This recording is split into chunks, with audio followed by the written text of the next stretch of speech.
Deep in the heart of the whispering wood, where the trees swayed gently to the rhythm of the wind, there was a quiet little meadow nestled between two hills. This meadow, bathed in soft moonlight each night, had a secret it shared only with those who dared to wander there under the stars. But most of the forest's inhabitants didn't know the meadow's secret, nor did they visit it often. It was quiet, serene, and tucked so far away that even the most curious animals rarely passed by. Lyra, a young fawn with the softest coat the colour of honey, lived at the edge of this magical woodland. She was a quiet soul who preferred listening to the rustling leaves and babbling brooks over joining the chatter of her fellow forest creatures. Though she was shy, Lyra's heart held a deep longing to connect with others, even if she didn't quite know how.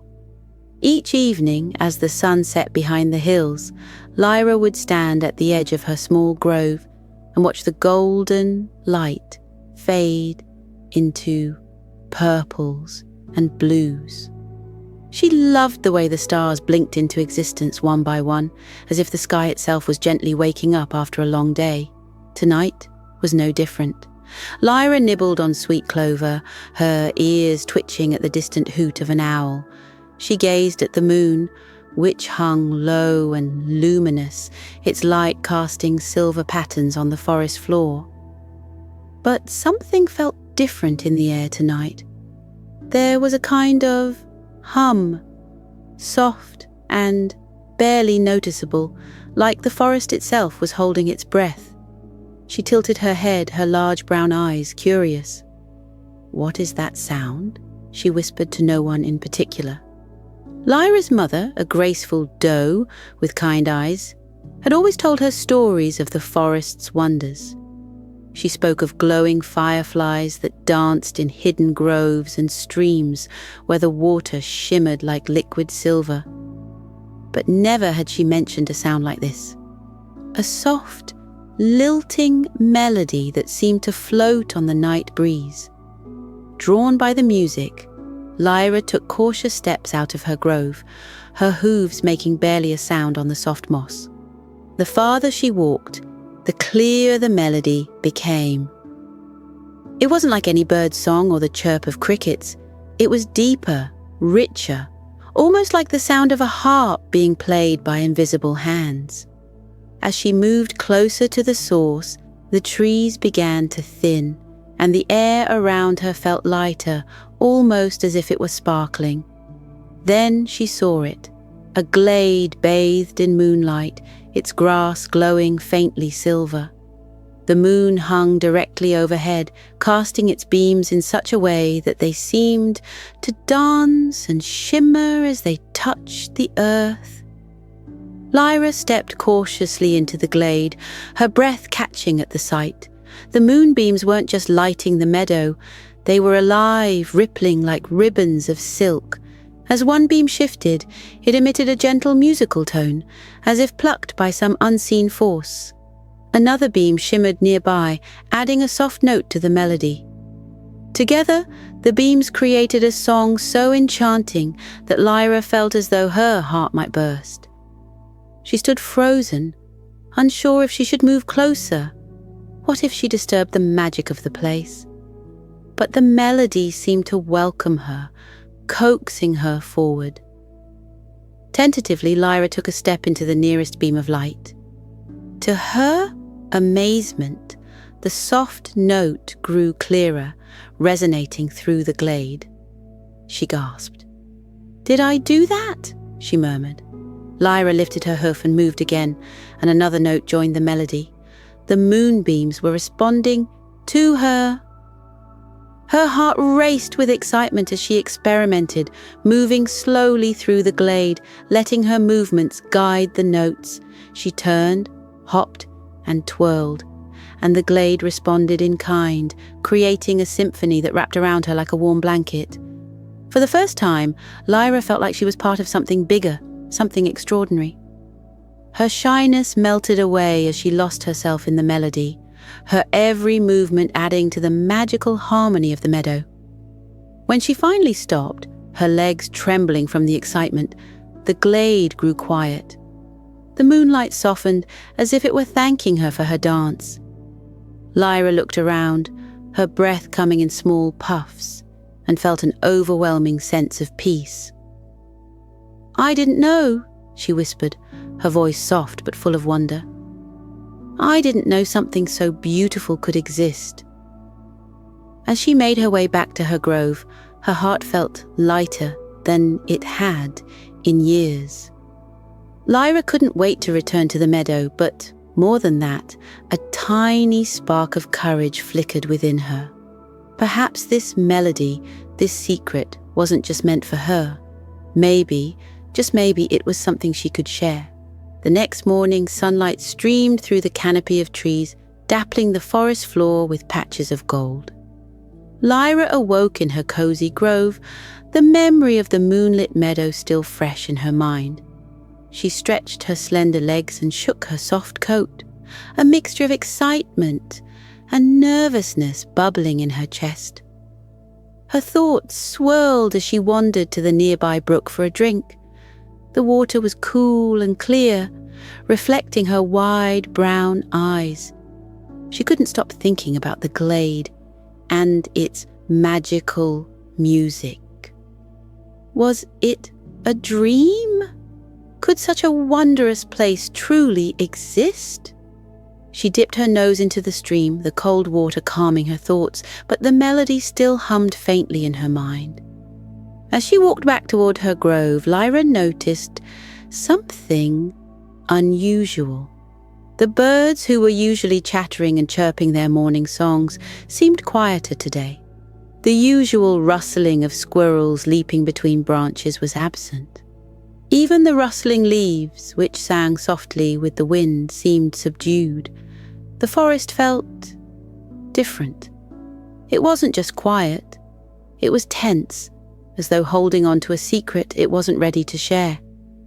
Lyra's ears twitched and her heart raced. The same hum from the meadow the previous night began to tickle her ears again, faint and distant. She glanced around, her gaze darting between the trees. Could it be the glade? She whispered to herself. But as quickly as it had appeared, the hum faded, leaving only the heavy stillness of the forest behind. Lyra frowned, her curiosity deepening. Something wasn't right, and though she was naturally timid, the strange shift in the forest stirred a bravery in her she didn't know she had. As she moved cautiously through the woods, she heard hushed voices in the distance. She followed the sound, careful to step lightly on the soft moss so her hooves wouldn't make a sound. Peeking through a thicket, she saw a small gathering of animals near the old cedar stump that served as a meeting place for the forest community. Lyra spotted the wise owl Eldrin perched on the stump, his feathers ruffled as if he'd flown in a hurry. Around him, a group of animals had gathered, including Marlow the hedgehog, Willow the hare, and Tansy the chipmunk. They were all speaking in worried tones, their voices overlapping like the rustling of leaves in a storm. "It's happening again," Marlow said, his quills bristling with agitation. "The forest doesn't feel the same. It's like something's missing." Willow's ears twitched nervously. "Do you think it's connected to the silence? The birds hardly sang this morning, and the breeze felt strange." Eldrin cleared his throat, and the animals fell silent. The old owl adjusted his spectacles and looked around solemnly. "I've lived in this forest many seasons, and I've seen its magic ebb and flow. But this is different. The balance feels off." "What do you mean, Eldrin?" Tansy asked, her tiny paws clutching an acorn. "The forest thrives on harmony," Eldrin explained. Every creature, every sound, every breeze. It's all connected. But when something disrupts that balance, the magic of the forest weakens. I fear that's what's happening now." Lyra's heart sank. The idea of the forest losing its magic was unthinkable. She thought of the moonlit meadow and its enchanting melody. Could the glade be part of the forest's magic? And if so, was it in danger too? She wanted to step forward, to ask Eldrin about the meadow and whether it was connected to the forest's harmony.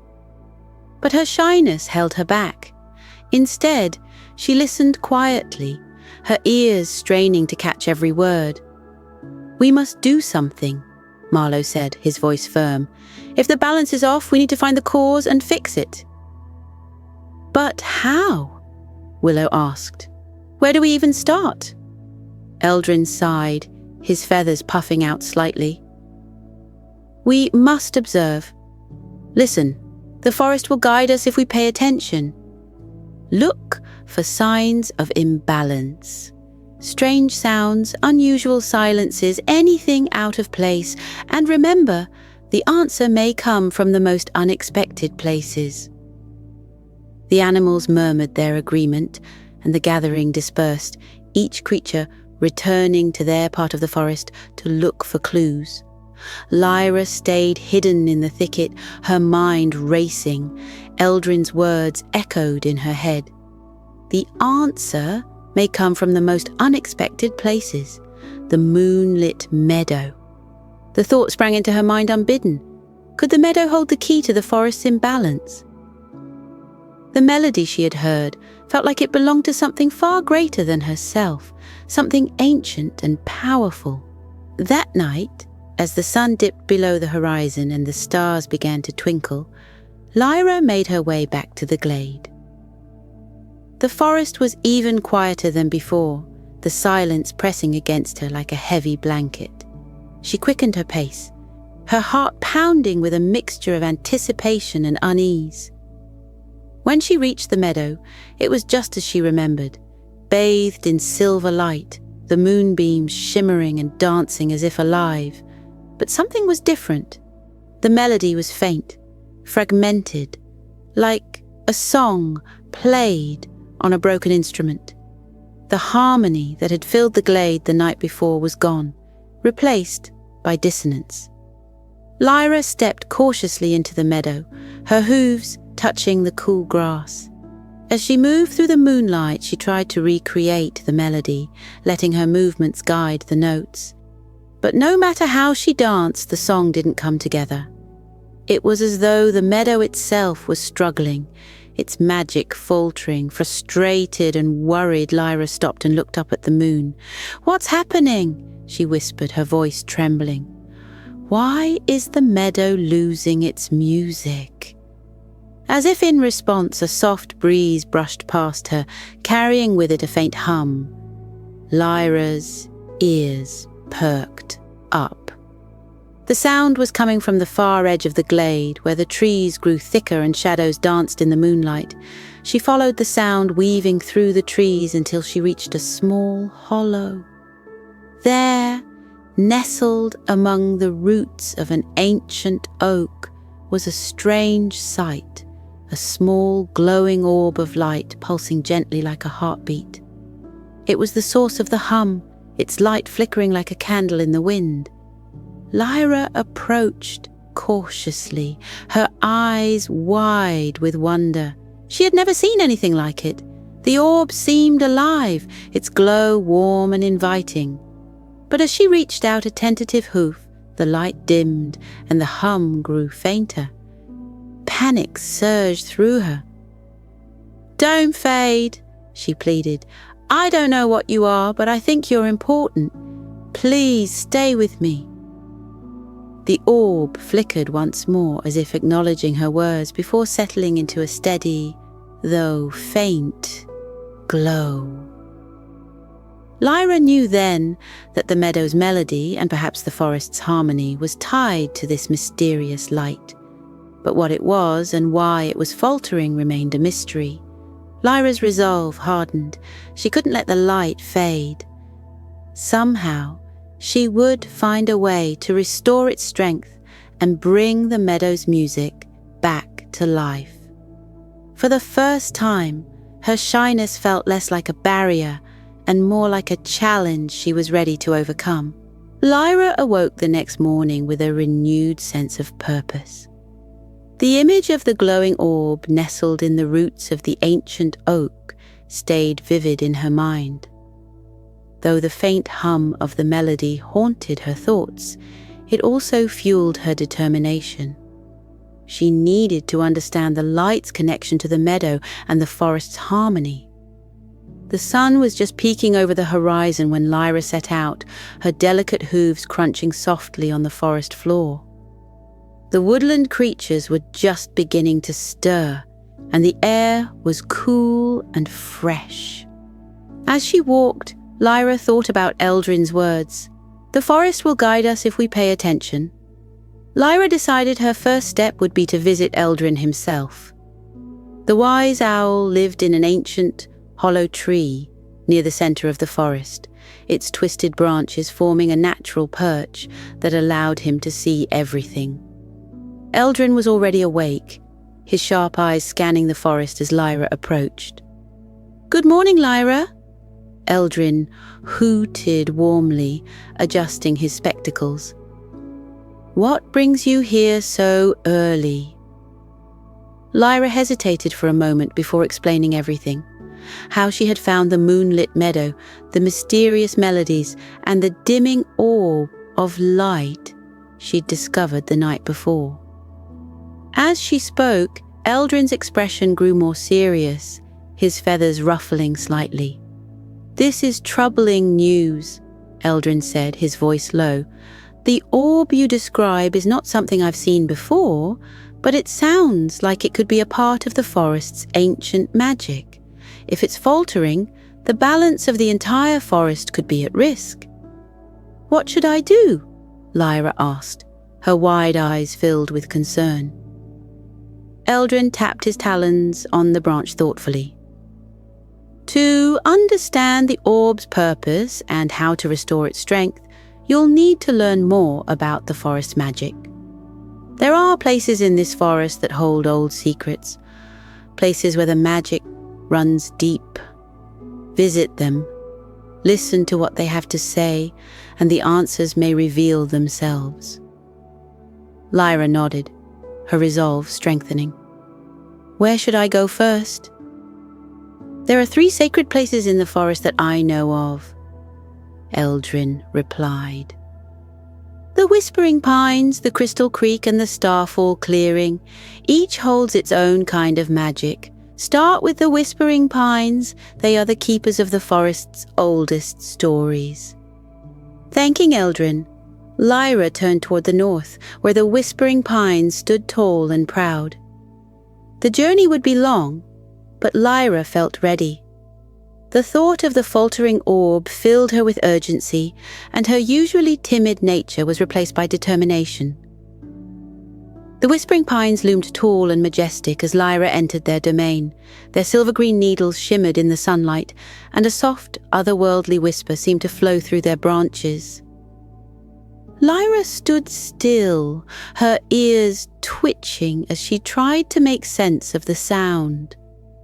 The whispers weren't random. They were words, faint and elusive, carried on the wind.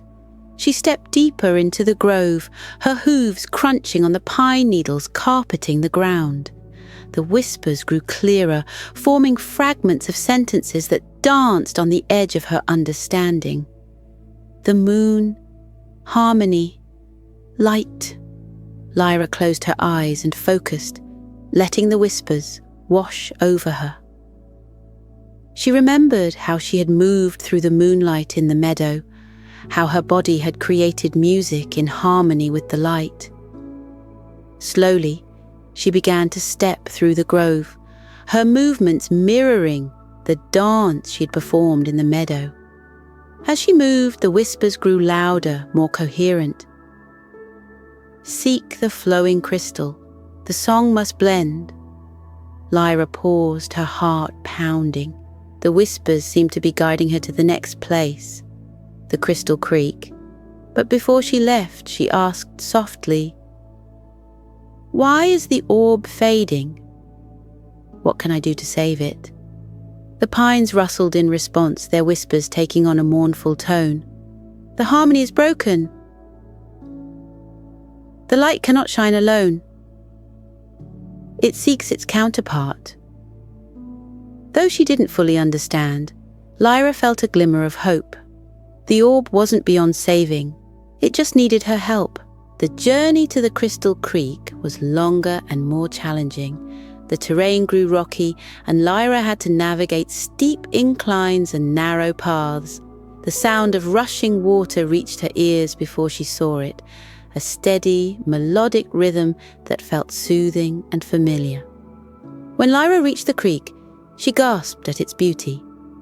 The water was so clear it seemed to sparkle like glass, and smooth stones of every colour lined the creek bed, catching the sunlight. As Lyra approached the edge, the creek's melody seemed to change, harmonising with her steps. She knelt by the water, her reflection rippling on its surface. "Crystal Creek," she murmured, "I've come to learn how to restore the forest's harmony. Can you help me?"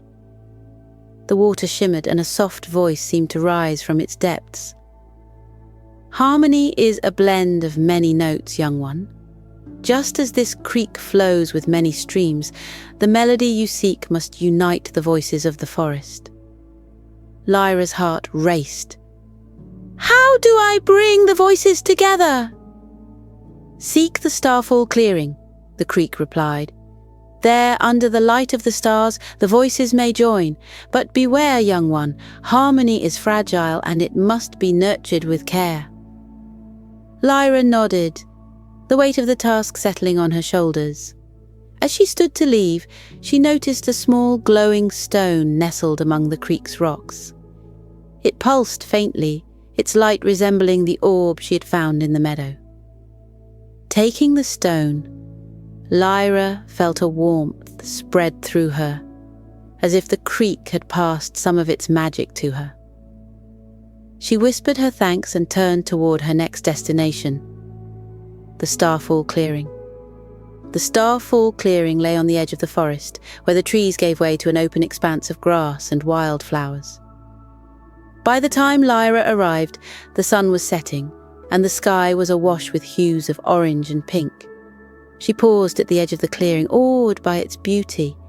Tiny motes of light danced among the flowers, their glow growing brighter as the sky darkened. As the first stars appeared, Lyra stepped into the clearing.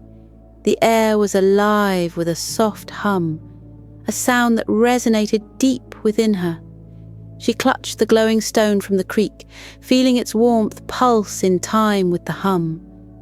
Suddenly, the motes of light began to gather, swirling around Lyra like a constellation come to life. They danced in patterns, their movements creating a melody that filled the clearing. Lyra watched in amazement, realizing that the lights were responding to her presence. She stepped forward, her movements tentative at first, then more confident. The lights followed her lead, their song harmonizing with her steps. Lyra's heart swelled with a sense of belonging. She wasn't just a part of the forest, she was a part of its song. The clearing seemed to come alive, the motes of light forming shapes and patterns that told a story. Lyra saw images of the moonlit meadow, the whispering pines, and the crystal creek. She saw the glowing orb and the balance it represented. And she saw herself, a small fawn with a big heart, as the key to restoring that balance. As the stars above reached their zenith, Lyra understood what she had to do. The melody wasn't just something to be observed, it was something to be created, shared, and nurtured, and she was the one who could bring it to life. Clutching the glowing stone, Lyra whispered a silent promise to the forest. She would restore its harmony, no matter what it took. The stars gleamed brilliantly above the Starfall Clearing, casting their silvery glow over Lyra and the swirling motes of light. The melody resonating in the clearing had grown more complex, each note weaving together to form a harmonious symphony that echoed deep within her heart. Lyra knew the moment of truth had come, the final step to restoring the fading orb and the harmony of the forest. The glowing stone she carried pulsed warmly in her grasp, its light flickering in rhythm with the melody. Lyra stepped forward, her hooves crunching softly against the grass, and looked up at the vast expanse of stars above. "What now?" she whispered, her voice carried on the breeze. The motes of light swirled faster in response, converging in the center of the clearing to form a radiant column of light that stretched toward the heavens. From the depths of the forest, a soft rustling sound emerged.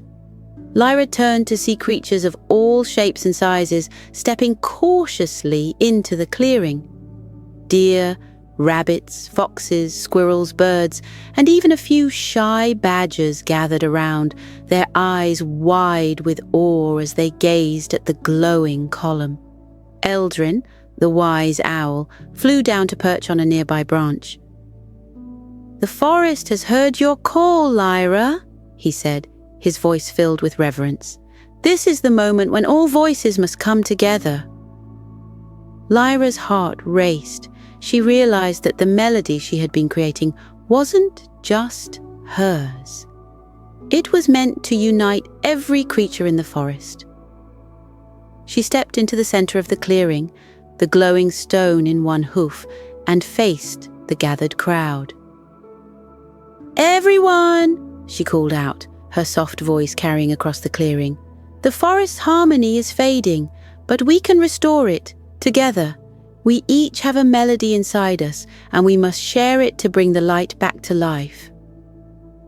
The creatures exchanged uncertain glances, their shyness mirroring Lyra's own.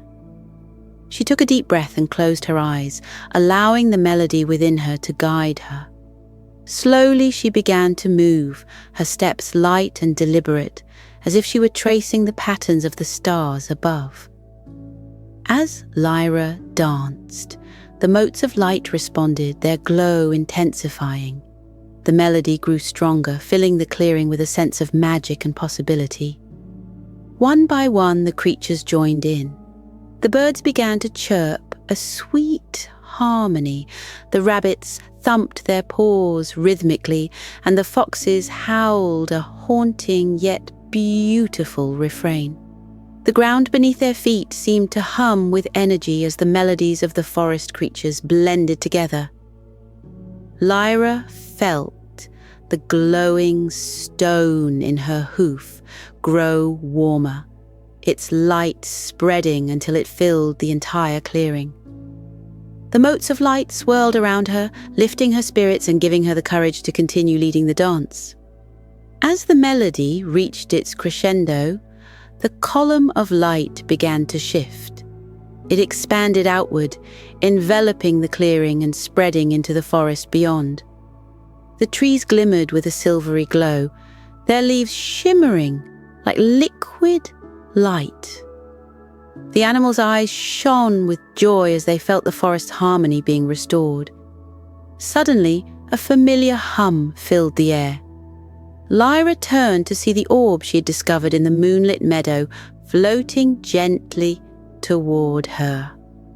It was brighter than she had ever seen it, its light pulsating in time with the melody. The orb hovered above the clearing, its glow bathing everyone in a warm, comforting radiance. Lyra stepped forward, her heart pounding as she reached out to touch it.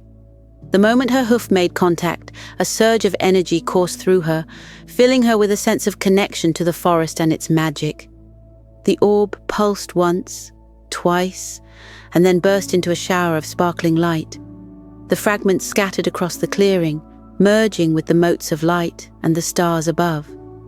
The melody shifted, becoming richer and more profound, as if the forest itself were singing a song of gratitude. The creatures cheered, their voices blending into a jubilant symphony. Lyra stood at the center of the clearing, her chest heaving with exertion and her heart brimming with pride. She had done it. The forest's harmony had been restored and the light had returned. Eldrin fluttered down from his perch, his feathers ruffling with approval. "Well done, Lyra," he said, his eyes twinkling. "You've reminded us all of the power of unity and self-expression. The forest owes you a great debt." Lyra blushed, her shyness returning as the crowd of animals surrounded her, offering their thanks and admiration. She smiled at each of them, feeling a warmth in her chest that she'd never experienced before. For the first time, she felt truly connected to her community. So, as the celebration continued, Lyra noticed that the motes of light had gathered once more, forming a path leading back to the moonlit meadow. She followed the trail, the creatures trailing behind her, curious to see what awaited them. When they arrived at the meadow, they gasped in wonder. The orb's light had transformed the meadow into a breathtaking spectacle. The flowers glowed with a soft luminescence, their petals shimmering like silk. The grass sparkled with dewdrops that reflected the moonlight, and the air was filled with a serene melody that seemed to emanate from the very earth. The animals settled into the meadow, their excitement giving way to a peaceful contentment. Lyra stood at the center, her gaze fixed on the sky. The stars seemed closer than ever, their light blending seamlessly with the glow of the meadow. "This is your gift, Lyra," Eldrin said, his voice soft. "You've shown us the beauty of harmony, and this meadow will forever be a place of unity and creativity." Lyra smiled, her heart swelling with joy. She realized that the melody of the moonlit meadow wasn't just a song. It was a reflection of the forest spirit, a reminder of the magic that came from working together. That night, as the creatures of the forest drifted into a peaceful sleep, Lyra lay in the center of the glowing meadow. The stars above seemed to wink at her, as if acknowledging her bravery and kindness.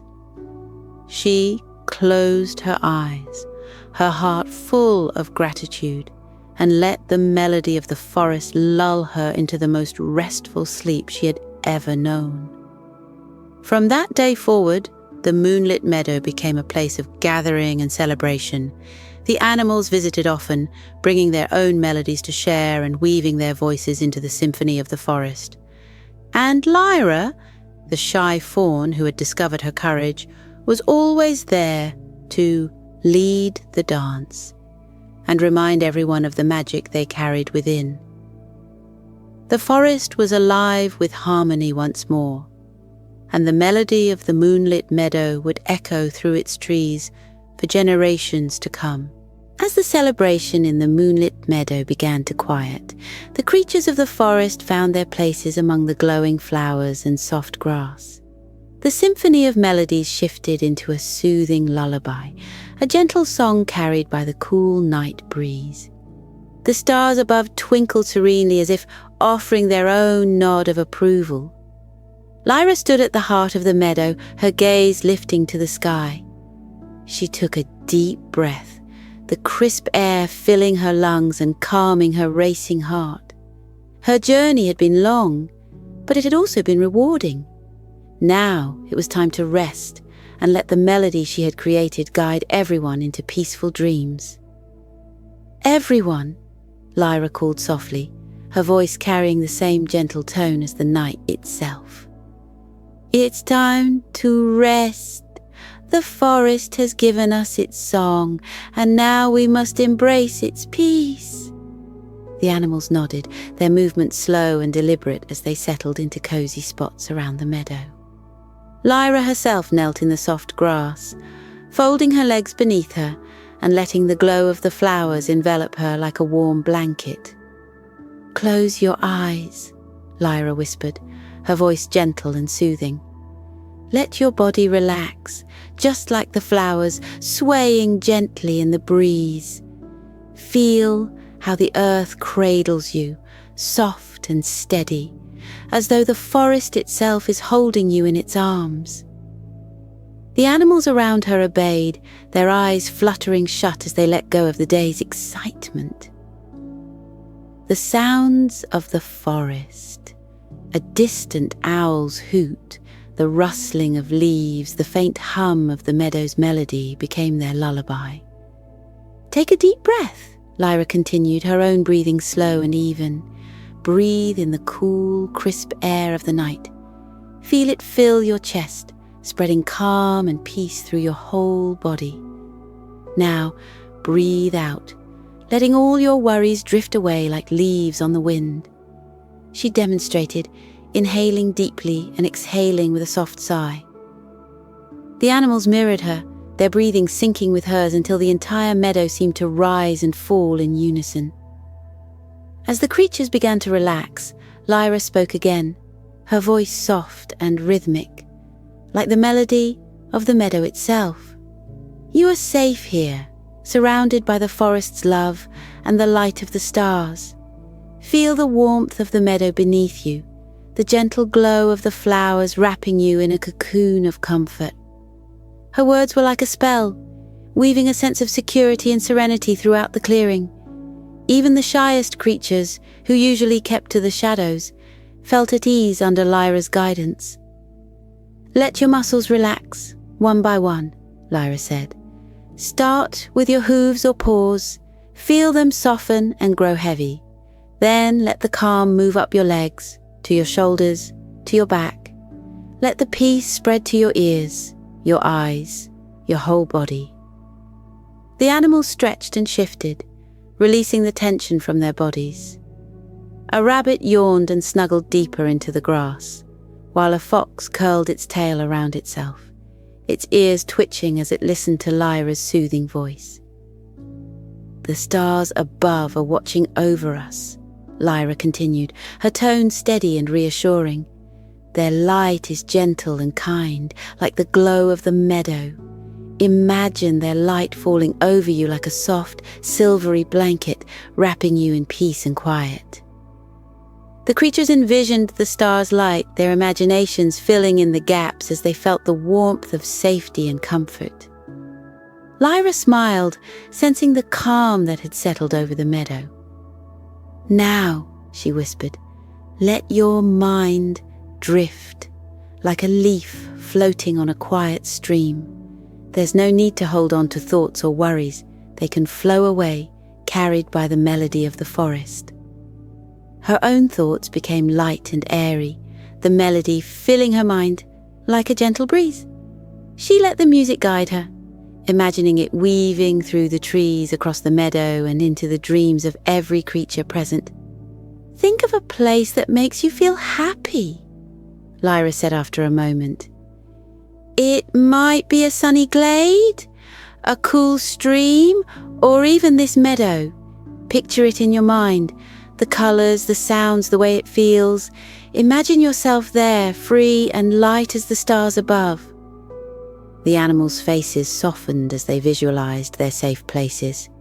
A squirrel imagined climbing the tallest tree and looking out at the sunrise.